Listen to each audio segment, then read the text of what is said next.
Usaha ini dirintis dari almarhum Bapak, Pak Teguh namanya itu almarhum Bapak ya, mungkin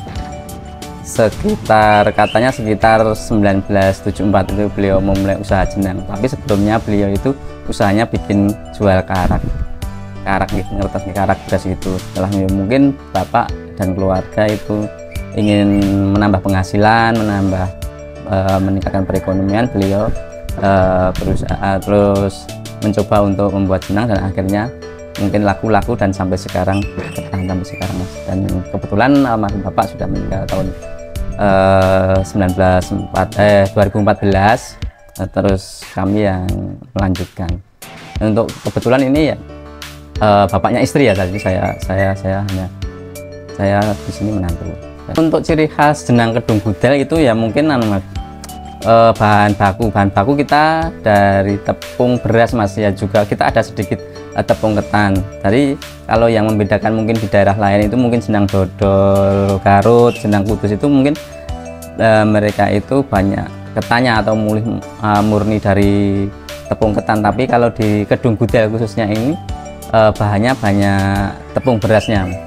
Kalau di tempat kami sendiri di Teguh Jenang itu dengan komposisi 21 kilo tepung itu 18 kilo dari tepung beras, 3 kilo dari tepung ketan.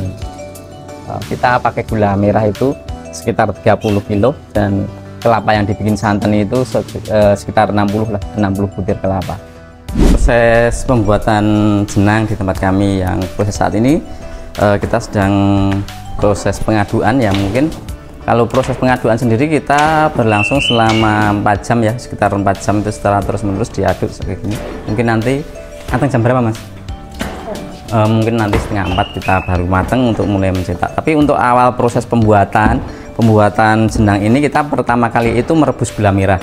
Merebus gula merah di sini sebanyak 30 kilo gula merah. Kita rebus dulu. Saat proses perebusan gula merah, Masnya ini istilahnya bikin giling tepung. Kita slab ada tempat kita sendiri, terus ada juga kita buat santan. Di saat buat santan kan sampai sambil menunggu mendidihnya gula merah dengan tingkat kematangan dan pewarnaan yang sesuai yang kita inginkan. Nanti setelah campuran tepung jadi, santan jadi, dicampur jadi satu, lalu dimasukkan ke dalam rebusan gula merah yang sudah mendidih dengan tingkat kewarnaan yang telah kami sesuaikan itu. Lalu diaduk terus selama 4 jam itu. Nanti terus dicetak di tempat kayu yang dialasin dengan daun pisang, yang mungkin menjadi salah satu ciri khas dari jenang Kedung Gudel ya. Kita pakai alas daun pisang itu mungkin dari turun temurun dari mbah-mbah dulu, dari bapak dulu itu pakai daun pisang untuk tempat kemasan cetakan itu, Mas. Proses singkat pembuatan jenang di tempat kami.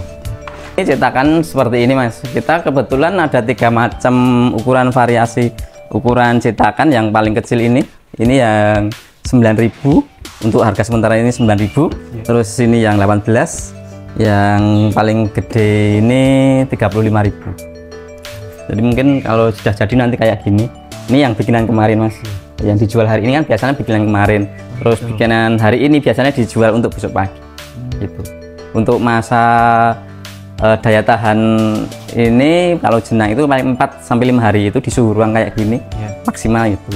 Mungkin kalau beliau ingin lebih awet mungkin dimasukkan di dalam lemari es tapi nanti jadi keras. Kalau mau makan, mau konsumsi lagi, dikukus lagi, biasanya makin lembek lagi. Daun pisang ini juga ada pengaruhnya ya, Pak? Atau tidak? Ya mungkin itu untuk masalah pengaruh mungkin Mas. Ya mungkin rasa juga. Masalahnya kalau kita pakai plastik dengan model tingkat keawetan jenang itu mungkin kita nggak begitu awet kalau dibungkus dengan plastik, Mas. Jadi ya mungkin itu dengan daun pisang itu yang mungkin tambah aroma daun terbakar juga mungkin. Makanya kan kita bakar dulu, maksudnya ya kita bikin layu lah. Kita bikin layu agar nggak lengket. Dan biasanya dibikin layu dulu pakai kita dengan perapian yang cukup lah. Berarti nggak diolesin minyak gitu ya Pak? Kita nggak kan jenang itu kalau semakin tingkat kematangan semakin baik itu keluar minyak santannya itu Mas. Jadi nggak bikin lengket. Yang itu yang nggak bikin lengket itu sebenarnya minyak yang keluar dari jenang ya, yang minyak santan kelapa itu. Ya untuk harapan kedepannya ya semoga jenang tradisional, khususnya jenang Kedung Gudel itu ya makin eksis di masyarakat sekitar, dan mungkin boleh dikata untuk pemerintahan itu juga, maksudnya kalau beliau dinas-dinas itu mengadakan rapat dan sebagainya ya jadilah kiranya untuk menggunakan kuliner tradisional untuk jamuan hidangan gitu.